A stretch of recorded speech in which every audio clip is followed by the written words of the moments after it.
la mobilisation de notre cage thoracique.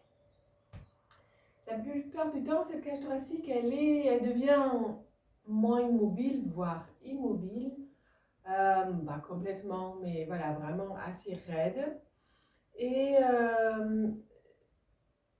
les raisons pour cela sont plusieurs, mais vraiment la plupart, c'est parce que notre amplitude inspiratoire reste augmentée, c'est-à-dire on lâche pas assez. Ça, on se le connaît quand même, on peut se le reconnaître, qu'on on ne se détend pas assez, donc du coup on n'expire pas assez. C'est-à-dire l'inspiration, quand on inspire, ça met, si vous inspirez, ça met une tension dans le corps, et quand vous expirez, vous sentez bien que ça relâche, d'accord? Donc comme dans notre quotidien, on va plus vers, je vais plus loin, plus haut, plus fort, en tout cas dans cette société, du coup, on a plus petit à petit inspiré et donc du coup garder nos muscles inspirateurs un peu figés. Ils se sont raccourcis.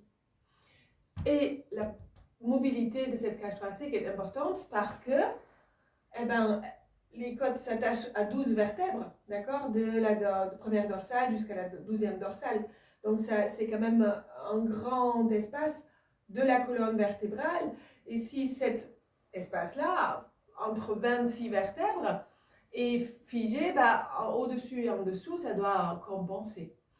Donc ça, c'est important vraiment de comprendre notre colonne vertébrale qui a besoin d'être souple sur toute son étendue. Là, si elle est raide, on va souffrir, ou en bas du dos ou en haut du dos. Et c'est ce qui se passe. Donc, l'exercice, vous êtes allongé au sol, sur le dos. Vous pouvez garder les genoux fléchis ou allongés comme vous voulez. Important dans l'exercice que le bassin ne bouge pas, qui reste, qui se soulève pas. Voilà. Vous allez donc déjà sentir comment sont maintenant vos bras et vos épaules au sol. Là où sont, des côtés droit, côté gauche aussi, comment on pose vraiment tout le long du bras, le coude, l'avant-bras, le poignet, la main, à droite et à gauche. Et peut-être vous remarquez déjà, ça ne pose pas de la même manière à droite, à gauche. Voilà, les épaules, les omoplates, essayez de les percevoir. La nuque aussi, même si la nuque ne pose pas, essayez de sentir, est-ce qu'elle est en alignement avec les dorsales, la colonne en dessous. Et l'appui de la tête, essayez de sentir, ou sentez là où ça pose maintenant. Vers le haut de la tête, vers le bas de la tête, à droite, à gauche, essayez de sentir, de percevoir. Et puis vous allez monter vos bras comme ça en croix. Et puis vous allez amener la main droite sur l'épaule droite et glisser, mais sans effort, vraiment sans effort, en expirant, vous glissez jusqu'où vous pouvez aller. Vous pouvez soulever l'épaule, bien sûr, mais pas le bassin. Et puis vous laissez retomber, comme s'il y avait un élastique, vous le laissez retomber. Et vous faites ça avec l'autre côté.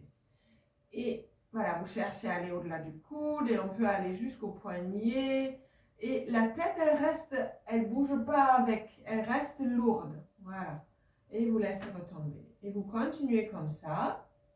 Sentez que l'autre bras qui est là en dessous, il lâche, il se détend, il reste détendu. Ou s'il se contracte, vous le redétendez. Voilà. Et cherchez au fur et à mesure, à l'expiration. Toujours vous expirez quand vous allez vers le plus loin. C'est justement ça qui va travailler la cage thoracique. Et en même temps, on va étirer tout le long comme ça le bras. Vous pouvez essayer de sentir que vous amenez votre bras à partir du dos. Voilà, plus loin.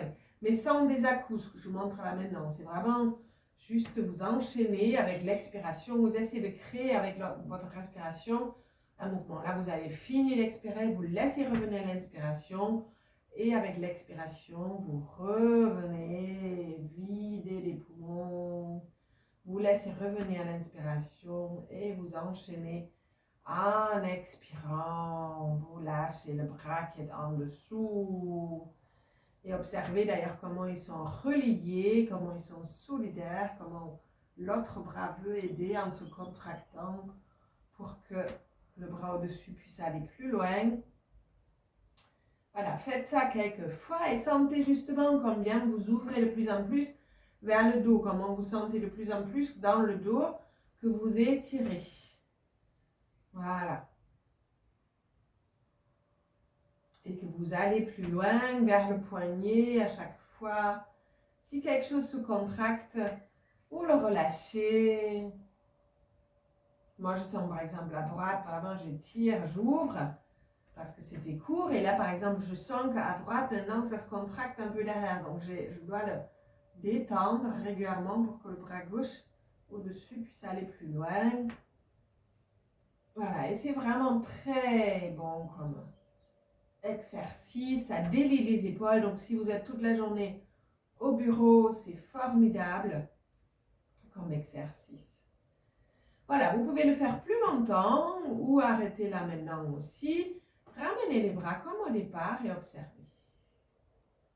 Comment on pose vos bras maintenant, comment on pose votre dos, votre nuque. Vous pouvez même allonger les jambes là maintenant et sentir peut-être votre dos pose mieux, pose plus. Et sentez aussi votre tête, comment elle pose, votre état général d'ailleurs, comment vous êtes mentalement, votre état général.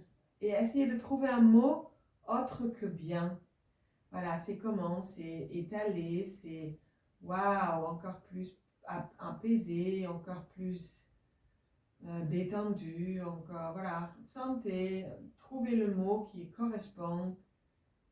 Sentez aussi peut-être l'espace de votre respiration. Est-ce qu'ici en haut, ça apparaît un peu plus libre, plus ouvert? Soyez assez précis, recherchez vos sensations.